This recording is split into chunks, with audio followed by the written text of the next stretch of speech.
ಸ್ಕೂಲಿಗೆ ಹೀಗೆ ಹೋಗಬೇಕು ಅನ್ನುವಂತ ರೂಲ್ಸ್ ಇದ್ದೇ ಇರುತ್ತೆ. ಹಾಗೆ ಹೋಗಿಲ್ಲ ಅಂದ್ರೆ ಮಕ್ಕಳಿಗೆ ಫೈನ್ ಹಾಕೋದನ್ನ ಪೋಷಕರಿಗೆ ಹೇಳೋದನ್ನ ಕೇಳಿರ್ತೀರಾ. ಅದೆಲ್ಲೂ ವಿಚಿತ್ರವಾಗಿ ಘಟನೆ ನಡೆದ್ಬಿಟ್ಟಿದೆ. ವಿದ್ಯಾರ್ಥಿನಿಯರು 2 ಜಡೆ ಹಾಕಿಲ್ಲ ಅಂತ ಜಡೆನೆ ಕಟ್ ಮಾಡ್ಬಿಟ್ಟಿದ್ದಾರೆ. 3 ವಿದ್ಯಾರ್ಥಿನಿಯರ ಜಡೆಯನ್ನ ಕತ್ತರಿಸಿದ್ದಾರೆ ಶಾಲಾ ಶಿಕ್ಷಕರು. ಇದ್ಯಾವುದೋ ಬೇರೆ ರಾಜ್ಯದಲ್ಲಿ ನಡೆದಿರೋದಲ್ಲ. ಚನ್ನಪಟ್ಟಣದ ಅರಳಾಳು ಸಂದ್ರ ಸರ್ಕಾರಿ ಶಾಲೆಯಲ್ಲೇ ಈ ಘಟನೆ ನಡೆದಿರೋದು. ಶಾಲೆಗೆ 2 ಜಡೆ ಹಾಕಿಲ್ಲ ಅಂತ ಶಿಕ್ಷಕರಿಂದ ಈ ರೀತಿಯಾದಂತ ಒಂದು ಶಿಕ್ಷೆಯನ್ನ ವಿಧಿಸಲಾಗಿದೆ. ಜಡೆ ಕತ್ತರಿಸಿದ ಶಿಕ್ಷಕರ ವಿರುದ್ಧ ವಿದ್ಯಾರ್ಥಿನಿಯ ಪೋಷಕರು ಆಕ್ರೋಶವನ್ನು ವ್ಯಕ್ತಪಡಿಸ್ತಾ ಇದ್ದಾರೆ. ಸರ್ಕಾರಿ ಶಾಲೆಗೆ ಚನ್ನಪಟ್ಟಣ ಗ್ರಾಮಾಂತರ ಪೊಲೀಸರು ಭೇಟಿ ಕೊಟ್ಟಿದ್ದಾರೆ. ಏನಿದು ಜಡೆ ಕತೆ ಅಂತ. ವಿದ್ಯಾರ್ಥಿನಿಯರು 2 ಜಡೆ ಹಾಕಿಲ್ಲ ಅಂತ ಜಡೆನೇ ಕಟ್ ಮಾಡಿರೋದು. ಸಾಮಾನ್ಯವಾಗಿ ಸ್ಕೂಲ್ಗಳಲ್ಲಿ 2 ಜಡೆ ಹಾಕೊಂಡು ಹೋಗ್ಬೇಕು ಅನ್ನೋದು ರೂಲ್ಸ್ ಇದೆ. ಈಗಿನ ಮಕ್ಕಳು ಕೆಲವರು ಫ್ಯಾಷನ್ನು ಅಥವಾ ಇನ್ನೊಂದೇನೋ ಸಮಸ್ಯೆ ಅಥವಾ ಮತ್ತೊಂದು ಅಂತ ಅಂದ್ಬಿಟ್ಟು ಜಡೆ ಹಾಕೊಂಡು ಹೋಗಿಲ್ಲ. ಅದಕ್ಕೆ ಇವರು ಫೈನ್ ಹಾಕೋದು ಆ ಥರದ್ದೇನಾದ್ರು ಮಾಡ್ಬೋದಿತ್ತು. ಅಥವಾ ಪೋಷಕರನ್ನು ಕರೆಸಿ ನೋಡಿ ನಿಮ್ಮ ಮಕ್ಳು 2 ಜಡೆ ಹಾಕೋ ಬರ್ತಾ ಇಲ್ಲ, ಮನೆಯಿಂದ ಹಾಕಿ ಕಳಿಸ್ಬಿಡಿ ನೀಟಾಗಿ ಅಂತ ಹೇಳ್ಬೋದಿತ್ತು. ಒಂದಿನ ಕ್ಲಾಸ್ ರೂಮಿಂದ ಹೊರಗೆ ನಿಲ್ಲಿಸ್ಬೋದಿತ್ತು. ಅದ್ಯಾವುದು ಮಾಡಿಲ್ಲ. ಸೀದಾ ಕತ್ರಿ ತಂದಿದ್ದಾರೆ, 2 ಜಡೆನೂ ಕಟ್ ಮಾಡಿಬಿಟ್ಟಿದ್ದಾರೆ. ಇದರಿಂದ ಅವರಿಗೆ ಬಹಳ ಬೇಸರ ಆಗಿದೆ. ನೋಡಿ ಕಟ್ ಮಾಡಿರೋದು. ಪೋಷಕರು ಈಗ ಯಾಕೆ ಕಟ್ ಮಾಡಿದ್ರಿ ನಮ್ಮ ಮಕ್ಕಳು ಜಡೆನ ಅಂತ ಕೇಳ್ತಾ ಇದ್ದಾರೆ. ಈಗ ವಾಪಸ್ ಜಡೆ ಕೊಡೋಕ್ಕಾಗತ್ತಾ? ಆಗಲ್ಲ. ಸೊ ಪೊಲೀಸರು ಬೇರೆ ಎಂಟರ್ ಆಗ್ಬಿಟ್ಟಿದ್ದಾರೆ ಈ ವಿಚಾರದಲ್ಲಿ.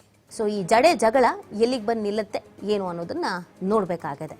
ಜಡೆ ಕಟ್ ಮಾಡ್ಬಿಟ್ಟಿದ್ದಾರೆ. ಏನಕ್ಕೆ ಅಂದ್ರೆ ಸ್ಕೂಲಿಗೆ ಜಡೆ ಹಾಕೊಂಡು ಹೋಗಿಲ್ಲ ಅಂತ. ಶಿಕ್ಷಕರು ಅಂತ ಅಂದ್ರೆ ಶಿಕ್ಷೆನ ಕೊಡ್ತಾ ಇರ್ತಾರೆ. ಒಂದು ಶಿಸ್ತಿರಬೇಕು, ಸಮವಸ್ತ್ರ ಅಂತಾನೆ ಕರಿತೀವಿ. ಸೊ ಎಲ್ಲರೂ ಒಂದೇ ತರ ಇರಬೇಕು, ಸ್ಕೂಲಿಗೆ ಒಂದು ಒಳ್ಳೆ ಶಿಸ್ತಲ್ಲಿ ಬರಬೇಕು ಅಂತ. ಹೌದು, ಒಪ್ಕೊಳ್ಳೋಣ. ಹಂಗಂತ ಇವ್ರಿಗೆ ಜಡೆ ಕಟ್ ಮಾಡಕ್ ಅಧಿಕಾರ ಕೊಟ್ಟವ್ರು ಯಾರು?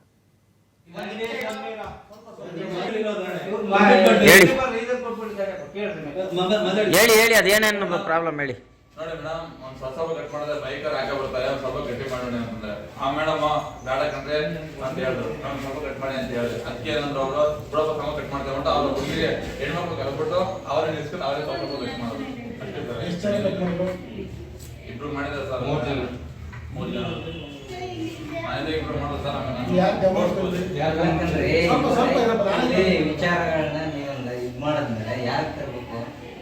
ಸರ್ ಹೇಳ್ಬೇಕು, HM ಹೇಳ್ಬೇಕು, ಇಲ್ಲಾಂದ್ರೆ ಪೇರೆಂಟ್ಸ್ಗಳಿಗೆ ನೀವು ಇನ್ಫಾರ್ಮ್ ಮಾಡ್ಬೇಕು. ನೋಡಿ ಹಿಂಗೆ ಬರ್ತಾ ಇದ್ದಾರೆ ನಿಮ್ಮ ಹುಡುಗಿ, ಇದನ್ನ ಇಲ್ಲಿ ಶಿಸ್ತಾಗಿರ್ಬೇಕು, ಯೂನಿಫಾರ್ಮ್ ಅಂತೇಳಿ ನೀವು ಇವ್ರ ಗಮನಕ್ಕೋ ಅಥವಾ ಪೇರೆಂಟ್ಸ್ ಅವ್ರ ಇವ್ರು ಹೇಳಿದ್ರೆ ಅವ್ರಿಗೆ ಹೇಳೋರು. ಈಗ ನೀವು ಯಾಕೆ ಹೆಂಗೆ ಇದು ಮಾಡಿದ್ರಿ? ಹೋಗಿ ನಮ್ಗಾರೋದು ಇದು ಮಾಡಿದ್ರೆ ನೀವು ತಪ್ಪಲ್ವಾ ಇದು? ನಿಮ್ಗೆ ಯಾರು ಅದನ್ನೆಲ್ಲ ಇದು ಮಾಡಕ್ ಹೇಳ್ದವ್ರಿಲ್ಲ.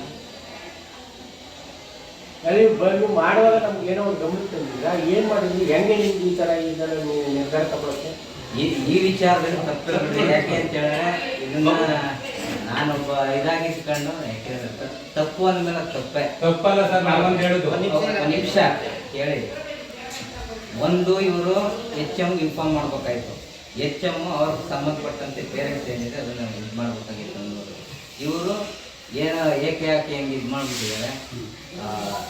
ಈ ವಿಚಾರನ ಸುಮ್ಮನೆ ಯಾಕೆ ಈಗ ಇದು ಈ ಶಾಲೆ ಇದರಲ್ಲಿ ಇಲ್ಲೊಂದು ನಿಯಮ ಶಿಸ್ತುಗಳಿದ್ದಾವೆ, ಅದನ್ನು ಪಾಲಿಸ್ಬೇಕಾಗಿ ಇದನ್ನ ಜಡಾಕ ಬನ್ನಿ ಪ್ರಾಬ್ಲಮ್ ಇರ್ತದೆ. ಒಂದಿನ 2 ದಿನ ನಿಮಿಷ ಆಗ್ಬೋದು. ಜಡಾಕ ಬರಪ್ಪ, ಜಡಾಕ ಬರೋದು ಸ್ಟಾರ್ಟಿಂಗ್